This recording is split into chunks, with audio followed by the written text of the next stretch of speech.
Salut tout le monde, c'est Théo, comment allez-vous? Moi je vais bien, on se retrouve devant mon gars manger. Non, c'est pas les gens. Petite vidéo rapidement le matin, comme d'habitude je vous montre un peu ce que je déjeune, parce que le déjeuner c'est mon déjeuner préféré. J'en ai parce que c'est le déjeuner où on a le droit de manger que du sucré. Le droit tout le temps, mais c'est socialement accepté de manger du sucré le déjeuner. Et le goûter aussi. Le goûter aussi c'est bien, mais c'est pas considéré comme un repas au fait pour ceux qui sont en Europe. Ici on dit déjeuner pour le petit déjeuner, pour le déjeuner réel, comme vous le dites, c'est-à-dire à midi, on dit dîner. Et pour le, le soir, le sur-déjeuner, je sais pas, on dit souper. Donc nous c'est déjeuner, dîner, souper. Vous c'est petit déjeuner, déjeuner, grand déjeuner. Enfin bon. Et puis aujourd'hui, une nouvelle espèce de Morning Crisp que j'ai réussi à bien ouvrir, malgré l'état pathétique de l'ouverture. J'ai bien ouvert, et c'est des Morning Crisp au chocolat. Et quelle a été ma déception quand je me suis rendu compte que, voyez, oula, j'espère que ça va pas tomber, non c'est bon, voyez ces petits bouts de chocolat là, ceux-là, voilà, désolé si ça tremble, je suis nul pour tenir mon iPhone. Moi j'étais sûr qu'il allait avoir des petits carrés de chocolat comme ça, ben non, il n'y a que des petites merdes là, l'espèce de crotte de lapin, là. Regardez, attendez, j'en sors un, regardez comme c'est tout petit là. Et attendez, je vais goûter. Oh mais ça goûte rien. Enfin ça goûte le chocolat mais il y en a tellement peu qu'on... Il y a comme un dixième de ma bouche qui goûte le truc. L'autre côté, ça satisfait pas toute la bouche ce truc, c'est con, c'est stupide. Décidément, Morning Crisp, vous me décevez de boîte en boîte. Allez, adieu. J'aurais dû rester avec toi, mon beau Nutella. Oh, mon Nutella. Ok, bon. Genre. Et je voulais parler d'un truc aujourd'hui. Mais avant ça, je vais déjeuner. Et sinon, je voulais parler aujourd'hui, c'était un truc assez spécial, vous allez voir. Ça fait super longtemps que j'avais pas écouté ça. Franchement, je suis tombé dessus complètement par hasard. Dans mes disques, dans mes CD. Je vais entendre, je pense qu'il y en a beaucoup qui vont reconnaître. Attention, je vais mettre le son quand même assez fort. Et je vais le mettre pas longtemps parce qu'avec les droits d'auteur, je peux pas le mettre longtemps. Je pense, enfin bon, c'est parti.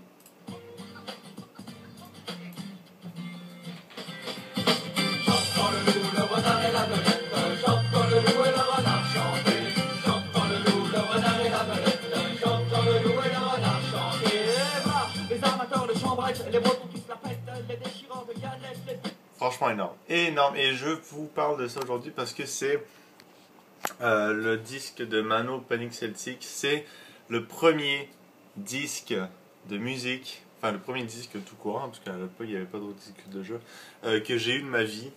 Je pense que j'avais quoi, 5 ans, si c'est pas 4 ans. Et ça m'a rappelé des souvenirs, des beaux souvenirs parce que je l'ai eu avec mon premier lecteur, enfin Walkman, un gros truc où on était décidé dedans, c'était franchement fantastique. Ça m'a fait penser à un truc. Tout d'abord, je vous pose comme question, quel est le premier CD, enfin pas forcément un CD, mais quelle est la première chanson que vous avez achetée et qui vraiment que vous avez aimé? Je sais que ça va être difficile de s'en rappeler, mais moi c'est spécial parce que cette chanson-là, enfin pas uniquement celle-là aussi, euh, ça a été le début, si on veut, de l'éveil musical dans mon cerveau. Et je sais que ça commence tout le temps à un bout d'un moment pour certains, c'est-à-dire là, ça commence très jeune, dès qu'ils sont petits, ils commencent à danser et tout, ils aiment la musique, ils en font dès l'âge de 3 ans du piano, surtout dans les contrées orientales où ils font du piano à je sais pas, 2 ans, parce que les parents sont complètement barges et qui veulent absolument que leur enfant soit un prodige. Enfin bon, et moi, c'est bizarre parce que je pensais à ça, quand est-ce que ça commence vraiment l'éveil musical? L'éveil musical, c'est un truc que je viens d'inventer et ça me fait penser à un autre truc, c'est qu'il y a des gens, et ça je trouve ça énormément triste, il y a des gens qui n'ont pas cette espèce de conscience musicale, c'est-à-dire que pour eux la musique c'est que superficiel, si on veut. Il n'y a pas de... Moi quand j'écoute de la musique, pas toutes les musiques, mais la plupart des chansons que j'écoute, si je vais les trouver bien ou pas, si je vais les aimer ou pas, ça va dépendre du contexte dans lequel je les écoute. C'est-à-dire que je trouve que chaque chanson est associée à quelque chose, ça produit une émotion à l'intérieur de soi, et que si cette émotion n'est pas jumelée au bon contexte et au bon environnement, eh bien on va pas aimer la musique. C'est tout, simple. Et puis franchement, il y a des chansons, mais ça... Oh là là, ça vient me chercher des fois j'ai envie de pleurer tellement c'est beau.